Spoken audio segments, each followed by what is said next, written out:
Hello everyone, welcome to teaching academy. I hope आप लोग अच्छे होंगे और आप लोग का पढ़ाई बहुत अच्छे तरीके से चल रहा होगा। तो हम लोग फर्स्ट क्लास में देखे थे कि वृद्धि क्या होता है, विकास क्या होता है, और वृद्धि और विकास के बारे में अंतर को जाने थे। बहुत ही अच्छे तरीक़ा से हम आप लोग को बताए थे एग्जाम्पल के साथ कि वृद्धि क्या होता है, विकास क्या होता है, और दोनों के बीच में अंतर को बताए थे। तो आज के क्लास में हम लोग उसके आगे का टॉपिक, नेक्स्ट टॉपिक, वृद्धि और विकास को प्रभावित करने वाले कारक या फिर इसको तत्व भी बोलते हैं कि वृद्धि और विकास को कौन कौन से कारक प्रभावित करते हैं। या जानिए कि हम लोग यहाँ पे बालक का विकास के बारे में पढ़ रहे हैं, तो उसके बारे में ही डिस्कशन करेंगे, ठीक ना। तो चलिए आज का क्लास हम लोग स्टार्ट करते हैं और देखते हैं कि एक बालक का विकास को कौन कौन से कारक प्रभावित करते हैं।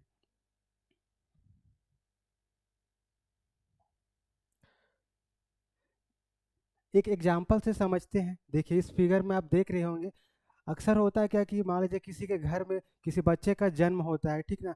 तो आप लोग अक्सर सुनते होंगे कि आपके मम्मी पापा या फिर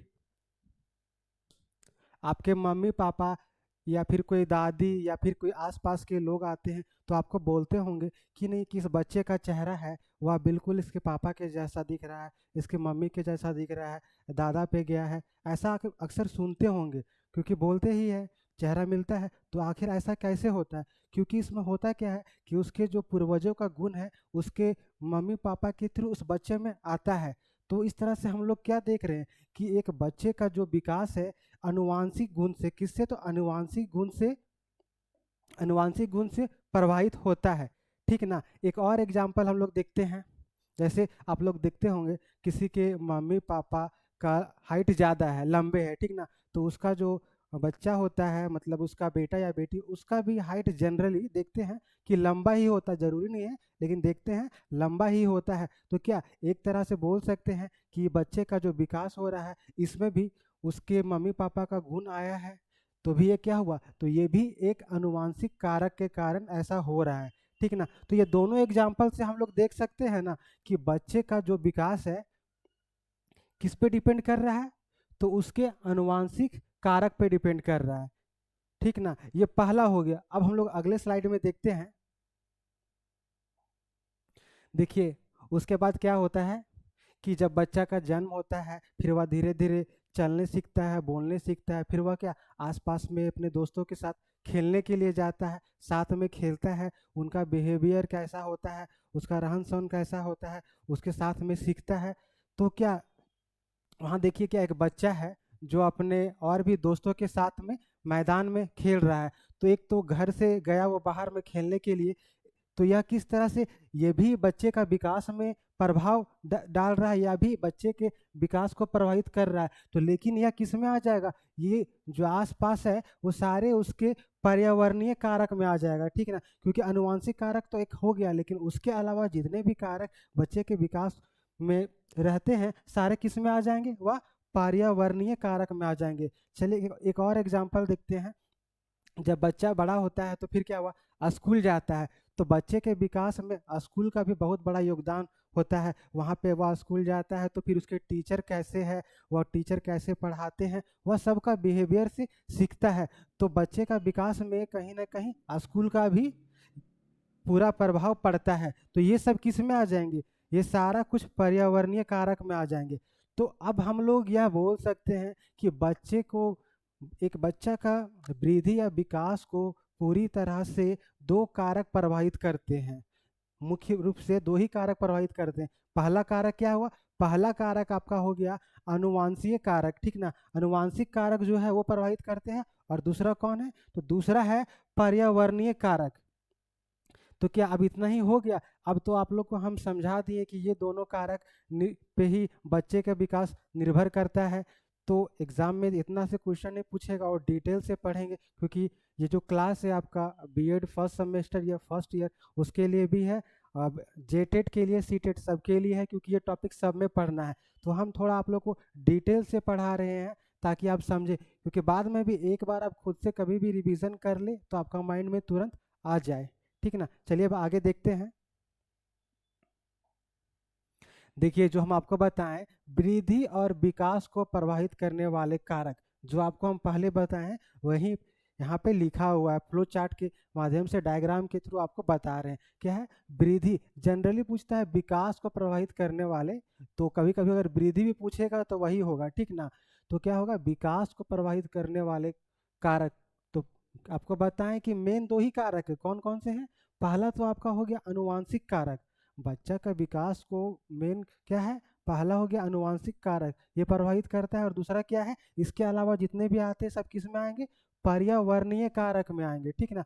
अब हम लोग देखते हैं कि अनुवांशिक कारक में कौन कौन से क्या क्या आता है, ठीक ना। तो अनुवांशिक कारक में सबसे पहला क्या आता है? शारीरिक संरचना। देखते होंगे कि कोई शारीरिक किसी का जो बोले ना कि किसी का चेहरा कैसा है, अपने मम्मी पापा के गुण को कॉपी करता है, वह उसके अनुसार होता है। कोई मोटे होते हैं तो कोई थोड़ा मोटा होता है। आप लोग ऐसा भी देखते होंगे कि किसी के जनरली होता है, किसी के मम्मी पापा मोटे हैं तो उसका जो बच्चा होता है वो भी थोड़ा मोटा होता है। फिर रंग रूप सारा कुछ वो है क्या? वो शारीरिक संरचना में आ जाता है, ठीक ना। फिर लिंग भेद, ये भी आपको पढ़ना है। आप लोग देखते होंगे क्या कि कोई लड़का या लड़की है, दोनों का जन्म मान लीजिए एक ही टाइम में हुआ है, एक ही एज में, लेकिन कुछ साल के बाद जब वो आएंगे, बड़े होंगे, तो आप देखिएगा कि जो लड़की होती है ना, उनका मेच्योरिटी लेवल एक लड़के से ज़्यादा होता है।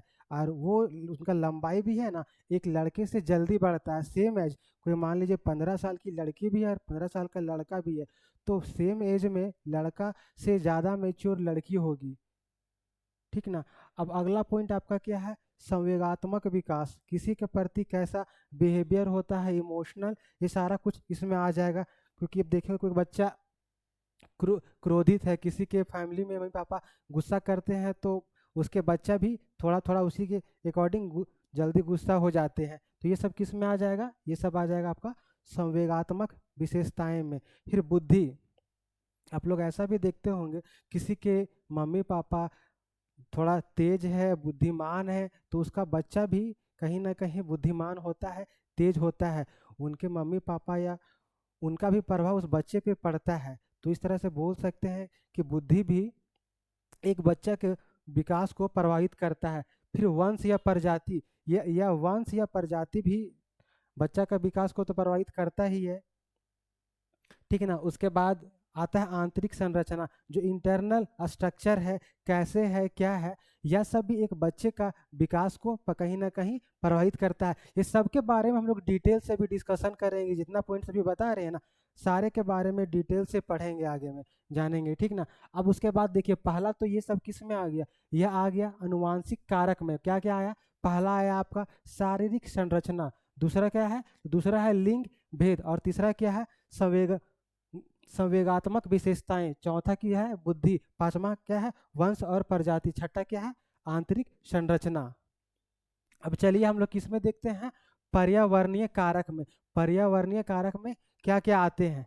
तो देखिए, जीवन की आवश्यक सुविधाएं, जो भी जीवन के लिए, एक बच्चा का जीवन के लिए क्या क्या आवश्यक सुविधाएं हैं, जैसे वो इसमें आता है रोटी, कपड़ा, मकान, पौष्टिक आहार, पोषण, ये सारा कुछ आता है। इसके बारे में डिटेल से देखेंगे। फिर समाज और संस्कृति, कहीं ना कहीं बालक के विकास को समाज और संस्कृति तो प्रभावित करता ही करता है। वह किस समाज में रहते हैं, उनका बिहेवियर कैसा, आसपास के लोग कैसे हैं, उसका संस्कृति क्या है, ये सब का प्रभाव तो पड़ता ही पड़ता है एक बच्चे का विकास पे।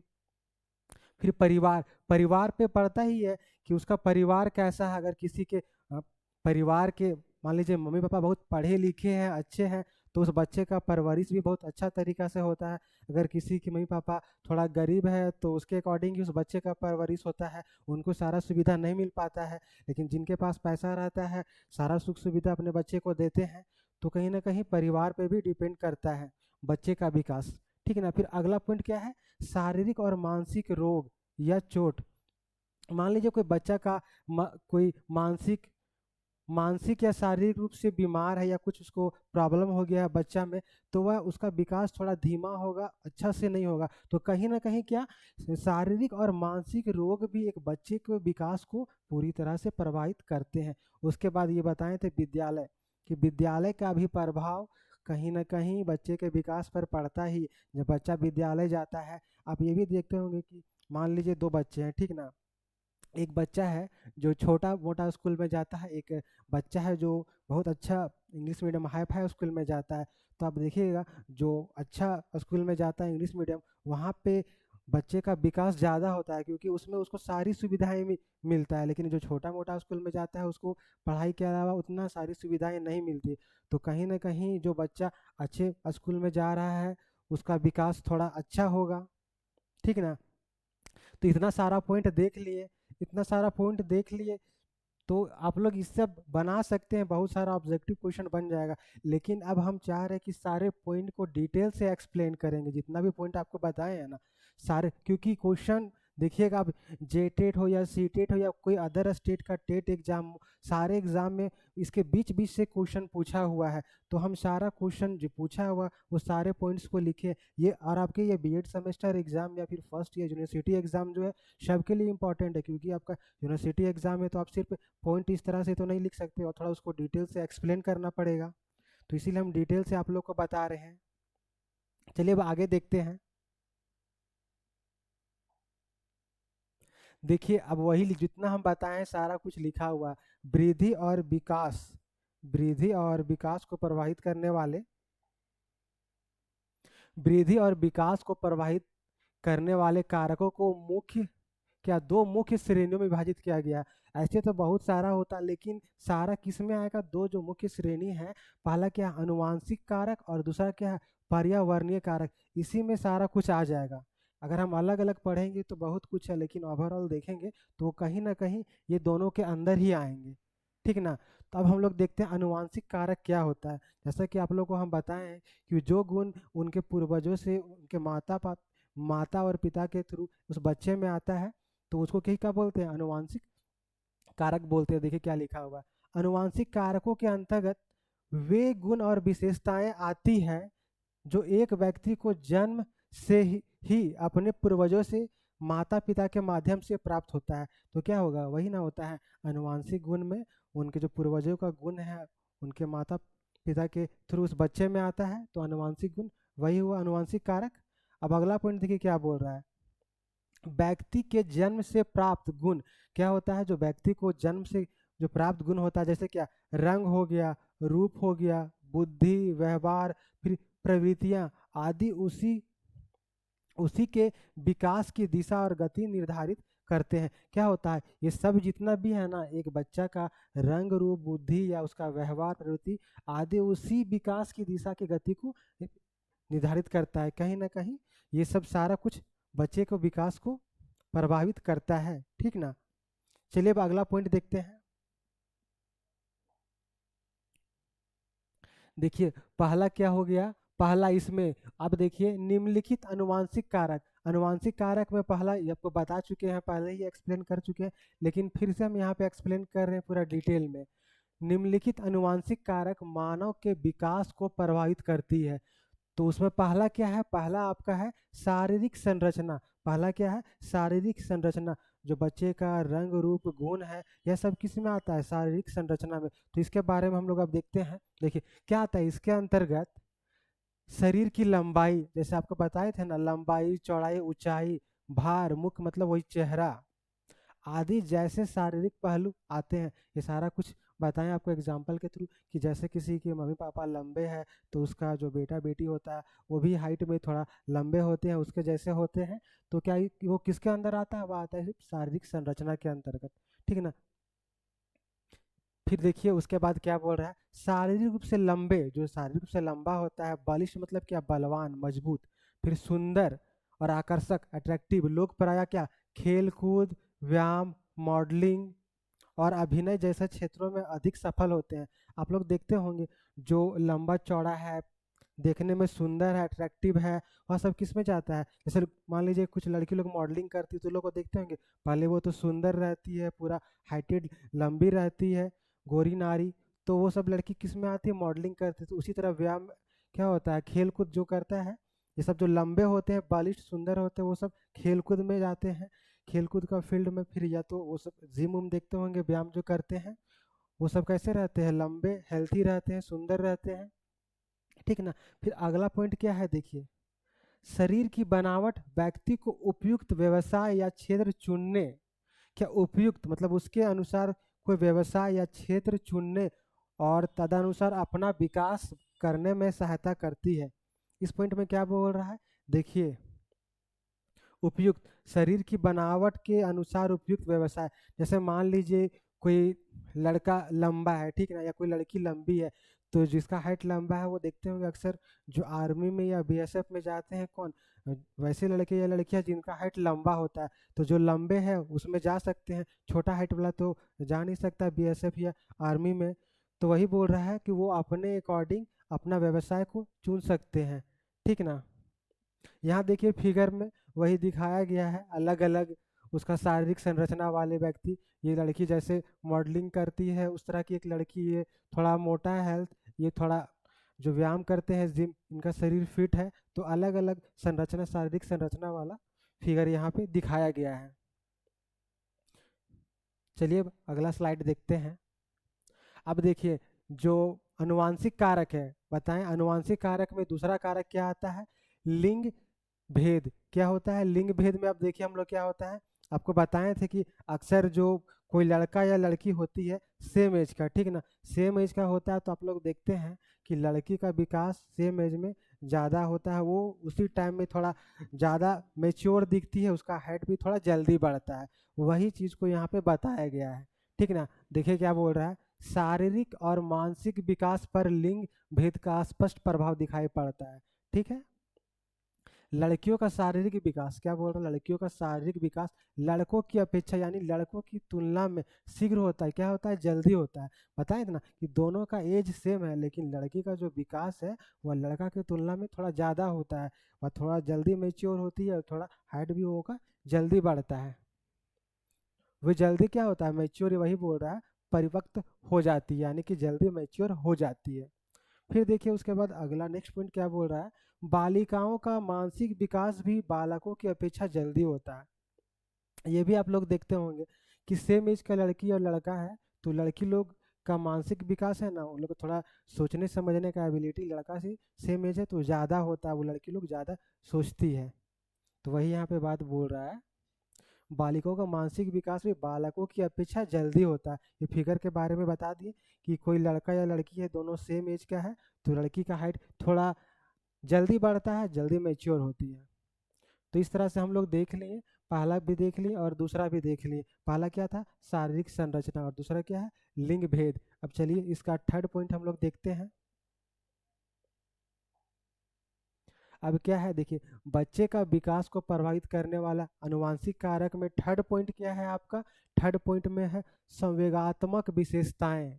उस बच्चे में क्या क्या संवेगात्मक विशेषताएं किस तरह से प्रभावित करता है बच्चे के विकास को, उसके बारे में देखेंगे। देखिए क्या होता है कि जन्म से ही प्रत्येक व्यक्ति में मूल प्रवृत्तियां और संवेग अलग अलग मात्रा में पाया जाता है। क्या होता है, सब में अलग होता है, किसी में ज़्यादा होता है, किसी में कम होता है। जैसे देखते हो ना, कोई बच्चा थोड़ा जल्दी क्रोधित हो जाता है, कोई जल्दी क्रोधित नहीं होते हैं, कोई थोड़ा झगड़ालू होते हैं, कोई थोड़ा कम झगड़ालू होते हैं, कोई थोड़ा, तो उसी तरह से आप फिर देखिए उदाहरण के लिए, एग्जाम्पल के लिए, उदाहरण के लिए कुछ बालक जन्म से ही क्रोधी होते हैं। क्या होता है, जो कुछ बच्चे होते हैं वह जन्म से ही क्रोधी होते हैं, यानी कि जल्दी गुस्सा कर लेते हैं, जल्दी क्रोधित हो जाते हैं। जबकि कुछ विनम्र, क्या होता है, कुछ पोलाइटली होता है, पोलाइट होता है, विनम्र और सहृदय होते हैं, ठीक ना। फिर देखिए नेक्स्ट पॉइंट क्या बोल रहा है, ये जन्मजात संवेगात्मक विशेषताएं व्यक्ति के व्यक्तित्व के विकास को प्रभावित करती है। ये तो करता ही करता है, जो ये जो विशेषता आता है बच्चे में भी कहाँ से आता है, जन्मजात आता है, क्योंकि यह भी ये क्या है, अनुवांशिक कारक है, ठीक ना।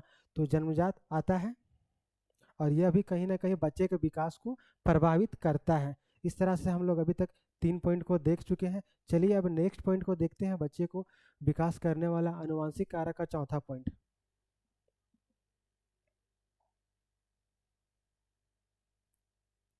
अब देखिए चौथा पॉइंट क्या है, बच्चे का विकास को प्रभावित करने वाला अनुवांशिक कारक में चौथा पॉइंट क्या है, बुद्धि है। बुद्धि तो प्रभावित करता है, ये भी आप लोगों को बता चुके हैं, लेकिन चलिए फिर से समझाते। देखिए बुद्धि व्यक्ति के विकास की गति को निर्धारित करता है, ठीक ना। ये तो आप लोग भी पता होगा, सबको पता है। क्या है टर्मन, ये क्या एक मनोवैज्ञानिक का नाम है, टर्मन जो है ना, एक मनोवैज्ञानिक का नाम है जो बुद्धि के बारे में बताए थे, ने पाया कि अधिक बुद्धि वाले बच्चे कम उम्र में चलना व बोलना सीख लेते हैं। ऐसा होता है कि जो बच्चे थोड़ा ज़्यादा बुद्धिमान होते हैं, ज़्यादा बुद्धि वाले होते हैं, वह कम जो उनका चलने या सीखने का उम्र होता है ना, वो थोड़ा कम उम्र में ही जल्दी मतलब जल्दी बोलना और चलना सीख लेते हैं। ठीक है ना। उसके बाद ये बोल रहा है कम कम बुद्धि वाले बच्चों का विकास अपेक्षाकृत धीमा होता है। क्या बोल रहा है? कम बुद्धि वाले बच्चों का विकास अपेक्षाकृत, मतलब ये बोल रहा है कि वैसे बच्चे जिनका बुद्धि कम होता है, वे बच्चे जिनका बुद्धि जाता है उनसे उनका विकास धीमा होता है। ठीक ना। वही बात को यहाँ पे बोल रहा है। अब चलिए देखिए, अब यहाँ पे थोड़ा सा देख लेते हैं बुद्धि स्तर और वो कब चल उनका चलने का सीखते कब है, कितना टाइम लगता है, और बोलने में बोलना सीखते हैं तो कितना टाइम लगता है, उसके बारे में जानते हैं। जैसे देखिए कुशाग्र मतलब क्या, टैलेंटेड, जो बच्चा बहुत बुद्धिमान होता है, बहुत तेज होता है, वह चलने के लिए कितना महीना में सीख जाता है?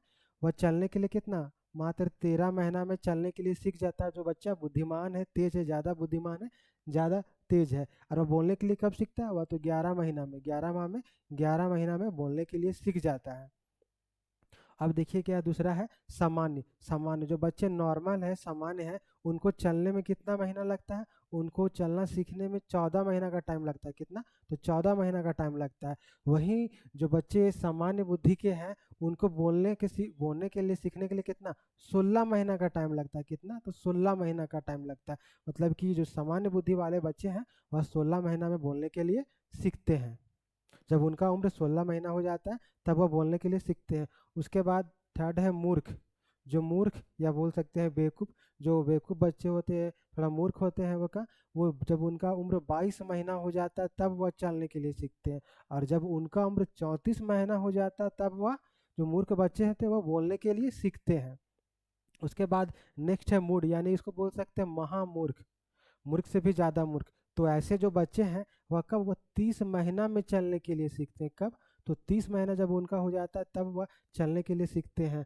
और वह बोलने के लिए कब सीखते हैं? जब 51 महीना हो जाता है, तब वह बोलने के लिए सीखते होंगे। आप लोग ऐसे भी देखते होंगे कि अपने आस पास में जब दो बच्चे होते हैं, ठीक ना, दोनों का जन्म एक टाइम हुआ है, मतलब कुछ दिन आगे पीछे हुआ, लेकिन आप लोग देखते होंगे कि कुछ बच्चे हैं तो जल्दी बोलने के लिए सीख जाते हैं, जल्दी चलने के लिए सीख जाते हैं, लेकिन उसी एज में आसपास सेम एज में दोनों का एक ही दिन जन्म हुआ या एक दिन अगल बगल हुआ है, आसपास हुआ है, एक दिन के बाद हुआ है, तो कुछ बच्चे हैं तो थोड़ा लेट से चलना सीखते हैं, लेट से बोलना सीखते हैं। तो क्या होता है उसका रीज़न? यही बुद्धि। जिनका बुद्धि कम होता है वह लेट से चलना सीखते हैं, लेट से बोलना सीखते हैं। और जिनका बुद्धि थोड़ा ज़्यादा होता है, वह जल्दी चलना सीखते हैं और जल्दी बोलना सीखते हैं। देखिए यहाँ फिगर में क्या दिखा रहा है कि मान लीजिए, देखिए फास्टर लर्नर, ये तेज बच्चा है, ठीक ना, तो इसकी मम्मी जो है इसको कुछ सिखा रही है, तो ये बच्चा जल्दी सीख जा रहा है। क्या है? यानी कि ये बुद्धिमान बच्चा है, तेज बुद्धि वाला बच्चा है, इसलिए ये जल्दी समझ जाता है। लेकिन एक और बच्चा देखिए, दोनों बच्चा आपको देखने से लग रहा है ना कि सेम है, इसके पापा इसको सिखा रहे हैं, लेकिन ये बच्चा नहीं सीख पा रहा है। अपना क्या हाथ है माथा में पकड़ लिया है क्या? इसका मतलब इसको समझ में नहीं आ रहा है, जो सिखा रही है जल्दी सीख नहीं पा रहा है। ठीक ना, क्योंकि यह कम बुद्धि वाला बच्चा है। तो इस तरह से आप लोग समझ गए होंगे, कहीं ना कहीं बुद्धि भी बच्चे को विकास को प्रभावित करता है।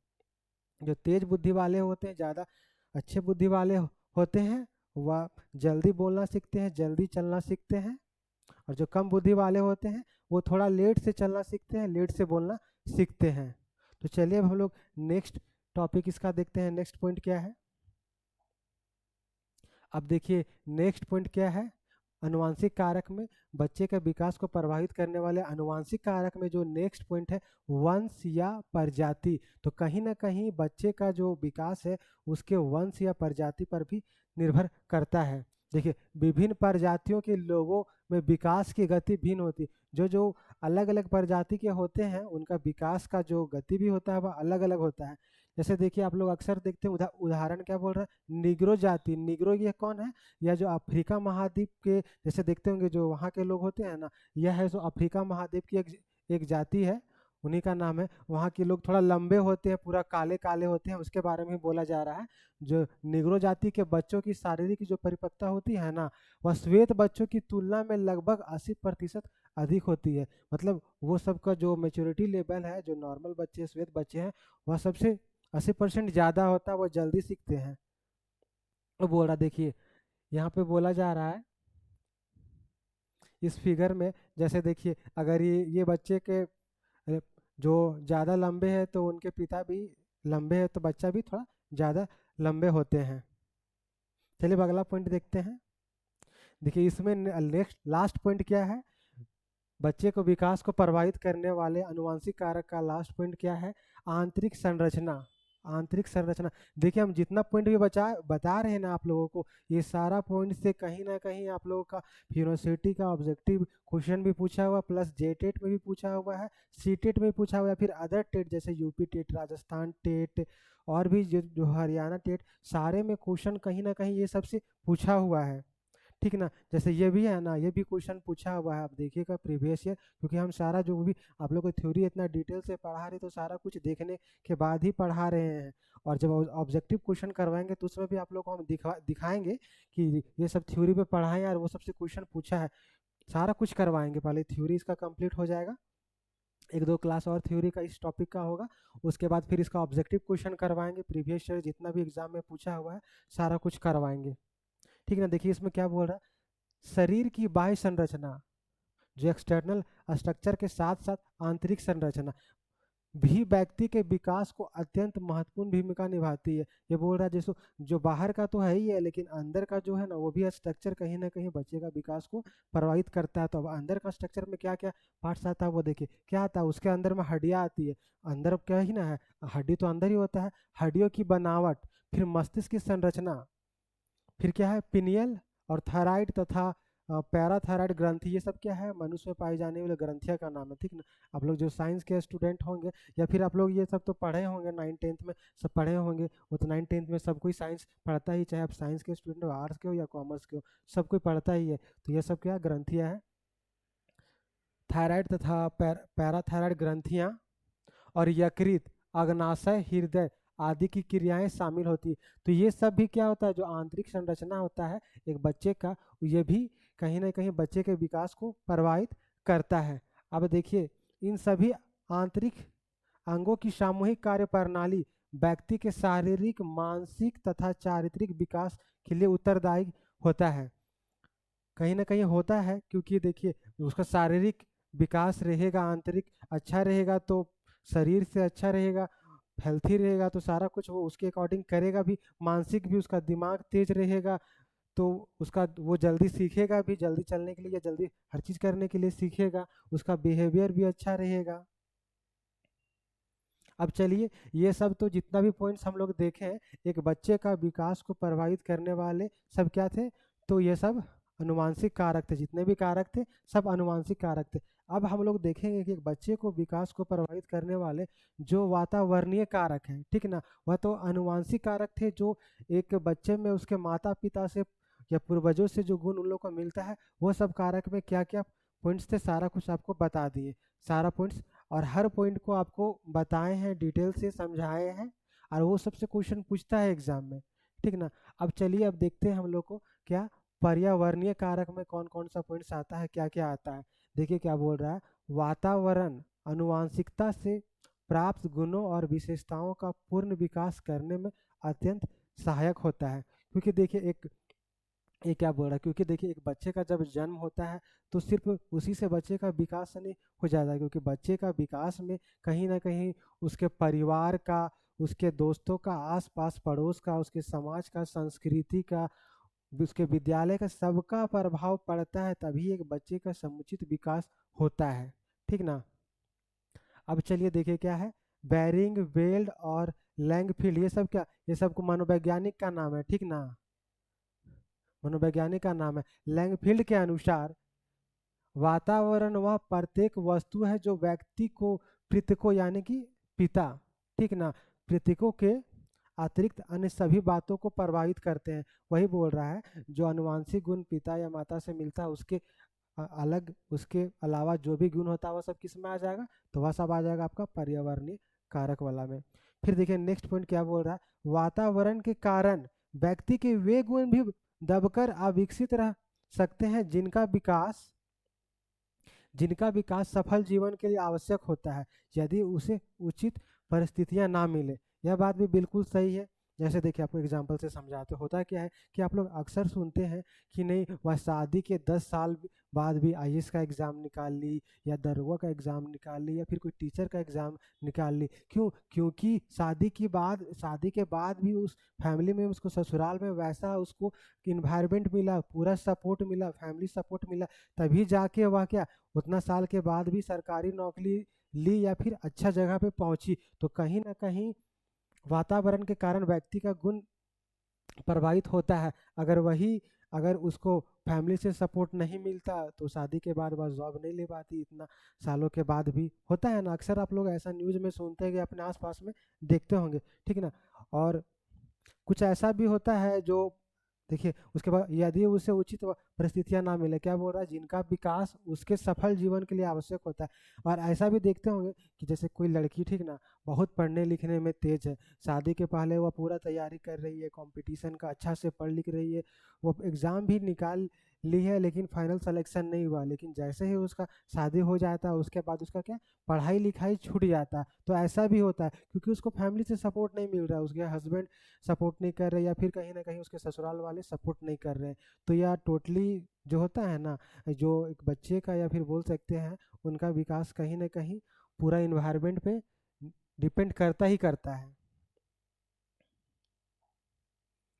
अब देखिए नेक्स्ट पॉइंट क्या बोल रहा है उसी में, अनुवांशिक गुण जन्मजात होते हैं, लेकिन उनका पूर्ण विकास वातावरण पर ही निर्भर करता है। ये तो पॉइंट पहले भी बता चुके हैं, ठीक है ना। उसके बाद देखिए नेक्स्ट पॉइंट क्या बोल रहा है, उचित वातावरण मिलने पर व्यक्ति की छिपी हुई क्षमताएं निखरती है, और प्रतिकूल वातावरण में उनका विकास रुक जाता है। वही पॉइंट फिर से है, बोलने का तरीका अलग है, जो आपको बताएं कि जो छिपी हुई गुण है ना, कि वह शादी के इतना साल के बाद भी, 5 साल 10 साल के बाद भी वह तैयारी करती है और नौकरी ले लेती है अच्छा पोस्ट में। लेकिन वही बोले कि प्रतिकूल वातावरण, इसमें क्या होता है कि कोई लड़की है सो पढ़ने लिखने में तेज है, लेकिन शादी के बाद क्या, उसका पढ़ाई लिखाई छूट जाता है, वह तैयारी नहीं कर पाती, क्योंकि उसको वैसा इन्वायरमेंट अपने फैमिली में या ससुराल में या उनके हस्बैंड उतना सपोर्ट नहीं करते हैं।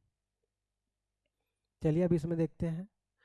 अब क्या है, जो वातावरण को निम्नलिखित कारकों के माध्यम से मानव विकास को प्रभावित करता है। तो अब वातावरण का जो है, कौन कौन सा आता है वातावरण को एक बच्चे का विकास को प्रभावित करने वाले वातावरणीय कारक में कौन कौन सा पॉइंट आता है, उसमें पहला पॉइंट आपका क्या है, पहला पॉइंट आपका क्या है, जीवन की आवश्यक सुविधाएं, ठीक है ना। कहीं ना कहीं जो जीवन का आवश्यक ये सुविधाएं हैं, बच्चे के विकास को प्रभावित करता ही करता है। अब देखिए उसमें क्या क्या आता है, ये भौतिक एवं सामाजिक जीवन से जुड़ी हुई मूलभूत आवश्यकताओं की पूर्ति है, ठीक ना, ये तो है ही है।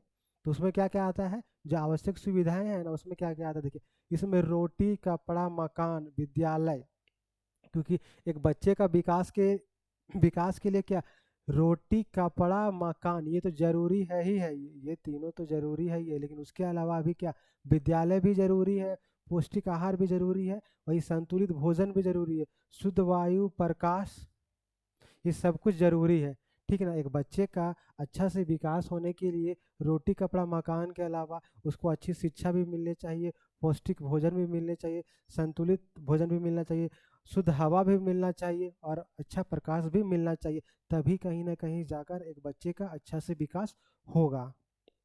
अब देखिए नेक्स्ट पॉइंट क्या बोल रहा है, ये सुविधाएं जितने उत्तम कोटि की होगी, मनुष्य का विकास भी उतना ही श्रेष्ठ होगा। क्या, अगर कोई बच्चा है उसको इतनी सारी सुविधाएं, अच्छा फैसिलिटी मिलेगा, अच्छा सुविधा मिलेगा, तो उसका विकास भी अच्छा से होगा ना। जैसे एग्जांपल के लिए आपको समझाते हैं कि किसी के मम्मी पापा वेल एजुकेटेड है, अच्छे पोस्ट में है, दोनों अच्छे पोस्ट में है, पढ़े लिखे हैं, तो कहीं ना कहीं वो पहले से ही अपना जो उनका बच्चा है उसको अच्छा स्कूल में पढ़ाएंगे, उनका कैरियर के बारे में पहले से सोच लेंगे, नहीं हमको ये करवाना है, या डॉक्टर बनाना है, या इंजीनियर बनाना है, या फिर एक टीचर बनाना है, या बिजनेसमैन बनाना है। तो वो कहीं ना कहीं प्रभावित करता है, अगर मम्मी पापा अच्छे हैं, फैमिली बैकग्राउंड अच्छा है, तो बच्चा का विकास उससे प्रभावित होता ही होता है। और वही देख लीजिए, कोई किसी के मम्मी पापा छोटे मोटे गांव में, देखिए वो पढ़े लिखे नहीं है, किसान है, तो उनका बच्चा का भी विकास उस तरीके से नहीं हो पाता है, बच्चे को खुद से बहुत मेहनत करना पड़ता है, तभी वह जाकर कुछ कर सकता है आगे, अच्छा बनने के लिए, नौकरी करने के लिए बहुत कुछ उसको खुद से करना पड़ता है। उसके बाद देखिए नेक्स्ट पॉइंट क्या बोल रहा है, शिक्षा यह सुनिश्चित कर सकती है कि बालकों को किस आयु में कौन कौन सी सुविधाएं मिलनी चाहिए। वह पढ़ा लिखा रहेगा, उसके फैमिली वाले, उसके मम्मी पापा, तभी तो वो बच्चे को किस उम्र में क्या फैसिलिटी देना है। जैसे कोई 10th लिखा है तो उस समय उसको क्या मोबाइल का ज़रूरत है, टैब का ज़रूरत है पढ़ने लिखने के लिए या ऑनलाइन क्लास करने के लिए। ये सब क्या, जब उसके बच्चा, उसका फैमिली बैकग्राउंड, मम्मी पापा अच्छे रहेंगे तभी तो अपने बच्चे को देंगे, हो ना। तो कहीं ना कहीं यह सब एक बच्चे को विकास को प्रभावित करने वाले कारक है। जीवन की क्या है, जीवन की आवश्यक सुविधाएं ये सब। उसके बाद ये भी नेक्स्ट पॉइंट है, जिन्हें ये सुविधाएं उचित समय पर मिलती है वे अधिक विकसित और स्वस्थ जीवन जीते हैं। ये तो बता ही चुके हैं, जिनको सारा कुछ मिलेगा अच्छा से, वे जल्दी विकसित करेंगे और स्वस्थ भी रहेंगे, सारा सुविधा मिलेगा तो। अब देखिए बच्चे को विकास को प्रभावित करने वाले वातावरणीय कारक में क्या है, सेकंड पॉइंट, समाज और संस्कृति। समाज और संस्कृति, देखिए एक बच्चे को विकास को प्रभावित करने वाले में कारक में समाज और संस्कृति का बहुत बड़ा योगदान होता है, ठीक है ना। क्योंकि बच्चे किस इन्वायरमेंट में रहते हैं, उनके आसपास के लोग कैसे हैं। जैसे क्या होता है ना, जैसे बोलते हैं ना कि एक सड़ा हुआ आम, और जो टोकरी में जितना आम रहता है सबको सड़ा देता है, तो उसी तरह कि उसके आसपास के लोग कैसे हैं। अगर आसपास के लोग अच्छे नहीं रहेंगे तो उस बच्चा को भी उसी तरह से इफेक्ट पड़ेगा, अच्छा विकास नहीं हो पाएगा, उसको अच्छी शिक्षा या फिर अच्छा गुण उसमें विकसित नहीं हो पाएगा। तो क्या बोल रहा है, देखिए बालक के विकास पर उसके समाज तथा भौतिक और अभौतिक दोनों प्रकार की संस्कृतियों का समाज में पर प्रभाव पड़ता है। दोनों का क्या होता है, संस्कृतियों का प्रभाव पड़ता ही पड़ता है। आपको पहले बता चुके हैं, समझा दिए हैं, ठीक है ना। उसके बाद नेक्स्ट पॉइंट बोल रहा है, समाज में प्रचलित रीति रिवाज। जो समाज में कुछ जो रीति रिवाज जो होता है प्रचलित, जो मान्यताएं होती है, नैतिक मूल्य विकास की गति को और दिशा को निर्धारित करते हैं।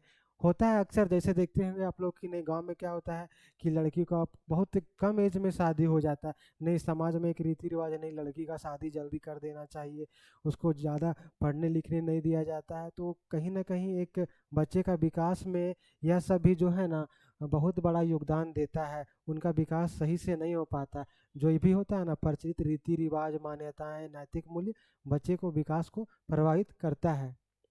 नेक्स्ट पॉइंट देखिए, विभिन्न सामाजिक संस्थाएं भी कार्यक्रमों के द्वारा व्यक्ति के विकास में सहयोग प्रदान करती है। क्या बोला, विभिन्न सामाजिक संस्थाएं। देखिए ऐसे भी सामाजिक संस्थाएं जैसे होती है, कुछ कुछ एनजीओ टाइप की वो संस्थाएं होती है, जो बच्चे अनाथ होते हैं या फिर गरीब होते हैं उनको गोद ले लेते हैं और उनको पढ़ाते लिखाते हैं, अच्छे पोस्ट में जाते हैं, अच्छा से पढ़ाई लिखाई करते हैं। तो क्या, तो इस तरह से बच्चे का विकास होता है। मान लीजिए अभी वो बच्चा अनाथ है, उनको कोई देखने वाला नहीं है, लेकिन जो ये सामाजिक संस्थाएं हैं उस बच्चे को गोद में लेकर उनको पढ़ाएंगे लिखाएंगे, तो क्या वो बच्चा अच्छा होगा ना, बड़ा होकर पढ़ेगा लिखेगा तो कुछ अच्छा करेगा। तो कहीं कहीं ना कहीं ये सभी एक बच्चे को विकास को प्रभावित करते हैं।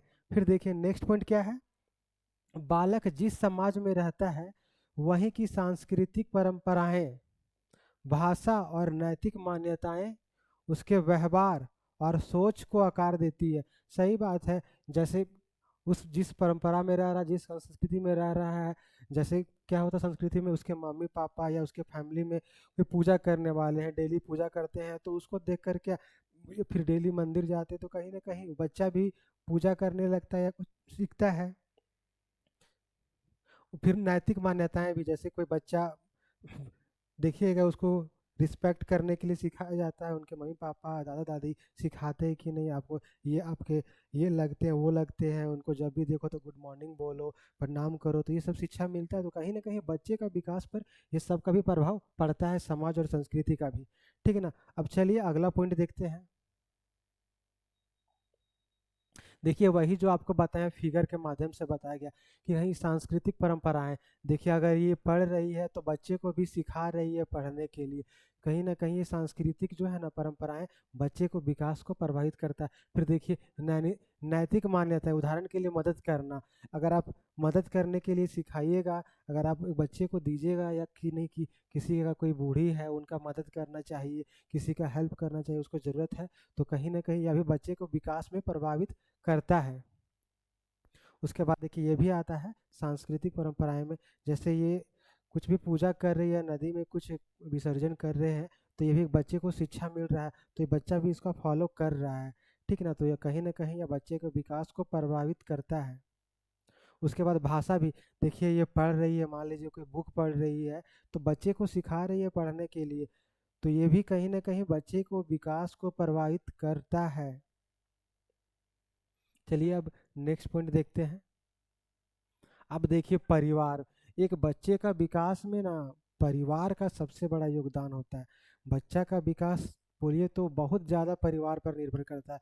अगर परिवार अच्छा है ना तो बच्चा का विकास भी श्योर है कि अच्छा होगा ही होगा। अगर परिवार अच्छा नहीं है तो बच्चे का विकास अच्छा नहीं होगा। चलिए अब इसमें पॉइंट देखते हैं क्या बोल रहा है। जो परिवार है ना व्यक्ति का पहला विद्यालय होता है, क्योंकि बच्चे का पहला विद्यालय कौन होता है, परिवार ही होता है। परिवार से ही उसको शिक्षा मिलता है, उसके बाद फिर वह प्राइमरी यही है, सेकेंडरी में क्या विद्यालय आता है। यहाँ से सीखने के बाद ही बच्चा विद्यालय में जाता है और वहाँ पे सीखता है। उसके बाद देखिए क्या होता है, यदि विद्यालय आर्थिक रूप से नहीं, यदि परिवार आर्थिक रूप से संपन्न, शिक्षित और स्नेहपूर्ण वातावरण देने वाला है तो बालक का विकास सकारात्मक दिशा में होता है। ये बात बिल्कुल सही है। देखिए परिवार के आर्थिक रूप से संपन्न है, पढ़े लिखे हैं, शिक्षित है, स्नेहपूर्ण वातावरण है, जैसे आपको बताए थे ना, किसी के मम्मी पापा अच्छे पोस्ट में है, गवर्नमेंट जॉब में है, तो क्या उनका बच्चा भी शुरू से वो उनको गाइड करेंगे, उनका बच्चा भी कहीं ना कहीं मतलब जनरली होता है कि अच्छा पोस्ट में ही होता है, उनको शुरू से गाइड करते हैं, सारा कुछ का फैसिलिटी देते हैं, तो बच्चे का विकास बहुत अच्छा से होता है। उसके बाद देखिए नेक्स्ट पॉइंट क्या बोल रहा है, परिवार में बच्चे का स्थान भी प्रभाव डालता है। एक परिवार में बच्चे का स्थान जो होता है ना वह भी प्रभाव डालता है। कैसे, तो अभी देखिए क्या बोल रहा है। ऐसा देखिएगा परिवार में बच्चे का स्थान भी प्रभाव, मान लीजिए किसी परिवार में एक बच्चे हैं, दो बच्चे हैं, तो बच्चे का परवरिश उसको मतलब उसका विकास, जैसे उसको जो भी उसका ज़रूरत है उसको अच्छा स्कूल में पढ़ाएगा, अच्छा पौष्टिक आहार सब कुछ मिलेगा, सारा फैसिलिटी मिलेगा। लेकिन कहीं उसी परिवार में एक या दो से ज़्यादा बच्चे हैं, तीन चार बच्चे हैं, पांच बच्चे हैं, तो क्या सारा सुविधा उसको मिलेगा, नहीं मिलेगा, किसी को नहीं मिल पाएगा। तो इसीलिए जहाँ उस परिवार में जहाँ जिस परिवार में बच्चे कम हैं उनका विकास अच्छा से होगा। तो कहीं ना कहीं बच्चे का स्थान भी प्रभाव डालता है। देखिए क्या बोल रहा है, दूसरे या तीसरे क्रम का बच्चा बड़े भाई बहनों से सीखकर तेजी से विकसित होता है। अक्सर आप लोग देखते होंगे कि जैसे एक परिवार में दो तीन भाई बहन हैं, आप लोग ऐसा सुनते हैं ना कि न एक ही परिवार के तीनों बहनों ने दरोगा का एग्ज़ाम निकाला, एक ही परिवार के तीनों बहनों ने यूपीएससी का एग्ज़ाम निकाला, एक ही परिवार के तीनों बहनों ने टीचर का एग्ज़ाम निकाला, अक्सर सुनते हैं।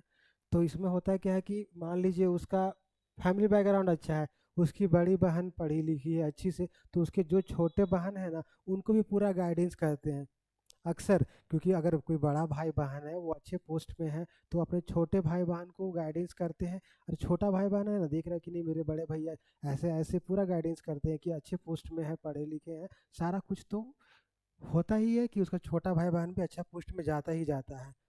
ऐसा होता है जनरली, ठीक ना, देखते होंगे आप लोग।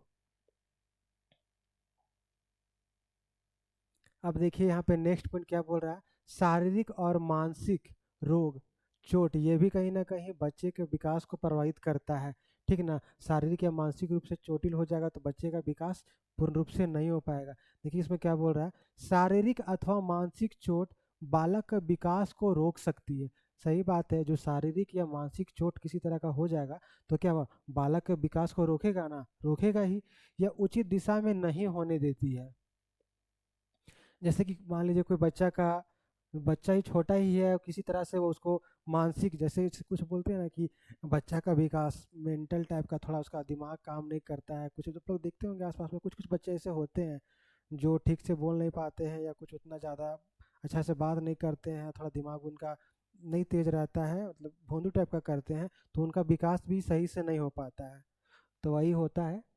और कुछ शारीरिक रूप से भी किसी को बच्चा में ही चोट लग गया, कुछ प्रॉब्लम कोई बीमारी हो गया तो उससे भी बच्चे का विकास प्रभावित होता है, उनका विकास सही रूप से सही तरीके से नहीं हो पाता है।